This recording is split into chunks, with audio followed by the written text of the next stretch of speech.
কোরবানি ঈদ ঘিরে সরগম মেহেরপুরের ছাগলের হাটগুলো। ঢাকা, চট্টগ্রাম, সিলেট ও বরিশাল সহ দেশের বিভিন্ন জেলা থেকে ব্যবসায়ীরা আসছেন হাটে, কিনছেন ব্ল্যাক বেঙ্গল ছাগল। দাম নিয়ে অসন্তোষ থাকলেও হাটের পরিবেশ নিয়ে সন্তুষ্ট ক্রেতা বিক্রেতারা। এক পাশে বড় ছাগল, অন্য পাশে মাঝারি ও ছোট আকারের। ক্রেতা বিক্রেতার হাঁক ডাকে মুখর মেহেরপুরের শতবর্ষী বারাদির ছাগলের হাট। শুধু কোরবানির জন্য নয়, এই হাট থেকে নিয়মিত ছাগল কেনেন জেলার ব্যবসায়ীরাও। তবে বছরের অন্য সময়ে এই হাটে বেচাকেনা কম থাকলেও ঈদকে সামনে রেখে বেড়ে যায় দ্বিগুণ। ছাগলের বাজার এবছরে খুবই কম, হাটে আমদানি বেশি ছাগলের। দাম চাইছে ৬০,০০০ টাকা, কিন্তু কাস্টমারের দাম হচ্ছে ৪০-৪২।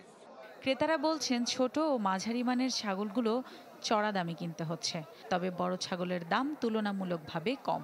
১৭-১৮ কেজির মতো ওজনের নেব। সামন পর্তা হয়েছে না, আমি তাই বাজারে ঘুরে বেড়াইছি। পর্তা হলে আমি নিয়ে যাবো। একটা ছাগল নিলাম, ছাগলের দাম অনেক চড়া হয়েছে, তারপরে নিলাম। ছাগল দেখাশোনা করলাম, দিয়ে যা বুঝলাম, মনে করেন কি যে ১২০০ টাকার উপরে ছাগলের মাংস কেনা লাগবে কোরবানির হাটে।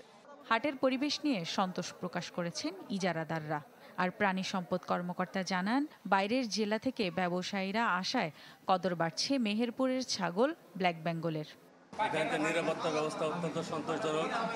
আমাদের এখানে বারাদি বাজারে ক্যাম্প ইনচার্জ আছেন, আমাদের সার্বক্ষণিক সহযোগিতা করেন। লোকাল বাজারে যে পরিমাণ ছাগল ওঠে, আমার যদি ওই প্রান্তের ব্যাপারীরা না আসে, অথবা এই এলাকার ব্যাপারীরা যারা বিভিন্ন এলাকায় নিয়ে যাবে তারা না আসে, লোকাল কাস্টমার দিয়ে কিন্তু এই ছাগল বিক্রি করা আদৌ সম্ভব না। সুতরাং ব্যাপারী আসছে, অবশ্যই খামারিদের এটা পজিটিভ দিক। জেলা প্রাণী সম্পদ কার্যালয়ের হিসাব মতে মেহেরপুরে এবার ৬০,০০০ ছাগলের চাহিদা থাকলেও কোরবানির জন্য প্রস্তুত করা হয়েছে ১,১৫,০০০-এর বেশি ছাগল। Desk report, channel 24।